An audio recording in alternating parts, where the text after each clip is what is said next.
Hello everyone, Pavan here. I am back with another episode of Gardening on Nandanavanam. Today we are going to talk about grape, how it grew from a small plant to a vine over a trellis on an arbor. If you're here for the first time, welcome to the channel. My name is Pavan and I make gardening videos for fun. Please do subscribe to the channel for great gardening tips and interesting harvest videos. Let's get started. I've had a dream that one day there shall be a grapevine here which would welcome me, my family, and the guests into the home. And oh, by the way, as we all walk under the vine, we would also have the luxury of picking fresh and ripe homegrown grapes. A few years ago, it just felt like that, a dream, maybe even a daydream, because I was seeing that vision in broad daylight with eyes wide open. Dreams are just dreams without actions. Fast forward, and here we are a few years later, with actions, lots of patience, and of course, the blessings of Mother Nature. That dream did come true. Both the grape plants I've planted have thrived and grew into this large vine to realize that dream of mine. I'm deeply thankful to Mother Nature for blessing me with that joy. On one of my Home Depot trips, I've spotted this grape Vitis. I was very skeptical as the previous few plants which I've picked from Home Depot, a cherry and a pear, both turned out to be disastrous. Remember the dream? So I've convinced myself and picked up two grape vitis from Vigoro. You're into gardening, you love to plant, yada yada yada yada. I know that. Know what's below. Please call 811 before you dig. You do not want to break a water pipe or worse yet, hit a power line. Please be safe. Call 811 and have them help you mark your utility information before you dig. That is, of course, for all the folks in the United States. I've gotten my markings with the help of 811, and for each vine, I've dug up about 18 to 25 inches deep holes, which are about 12 inches wide.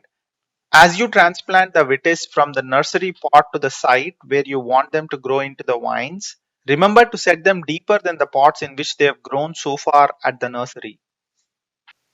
Once I was done with the digging, I've dumped the fruit and vegetable scraps and especially the eggshells into the bottom of the pit, and then I've planted the first vine. It was quick. In hindsight, I would have added a few tablespoons of bone meal at the bottom of the pit had I known about that sooner. I will make a video of natural organic fertilizer soon to explain their benefits to the plant.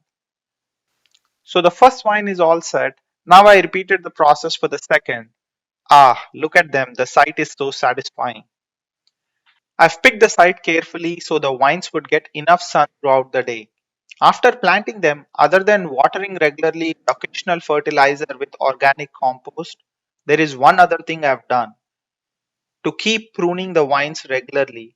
Pruning the young vine regularly helps to guide it grow over the arbor. In my case, the support of the trellis helped and made it easy.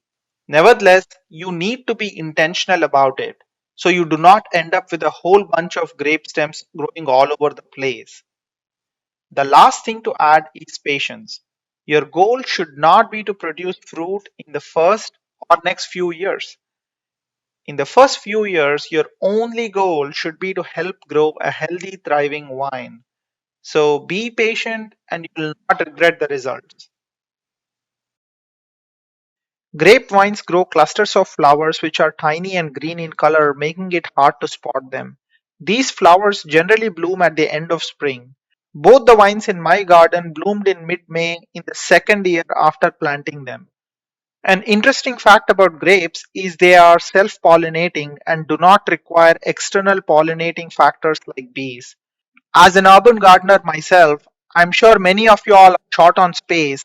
One additional benefit with grapes is you all do not have to fret about planting multiple varieties of grapes to help them pollinate.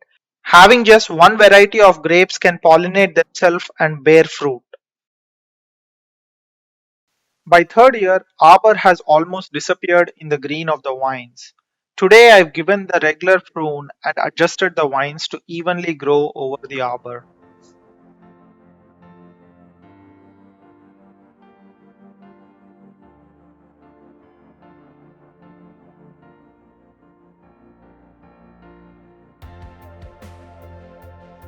It's mid-June and the vines have started blooming. The bloom could not survive last year to bear fruit, so I'm really hopeful this year would turn out different.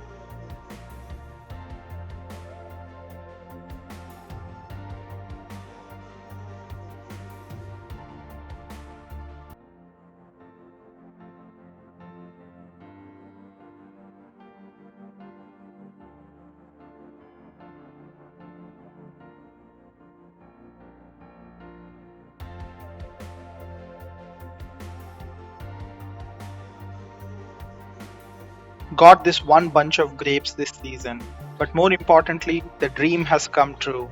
The vines have fully covered the arbor, and the arbor has now become the standard photo op frame for my family. Over 2000 views and 100 hours of watch time in under 3 months. Thanks you all for your love and support. It's really encouraging. Hope you found today's video informative and helpful. If you do like this video, please smash that thumbs up button and help me reach a larger audience. Do not forget to leave your comments and let me know how your grapevine turned out. Happy gardening. This is Pawan signing off until the next video.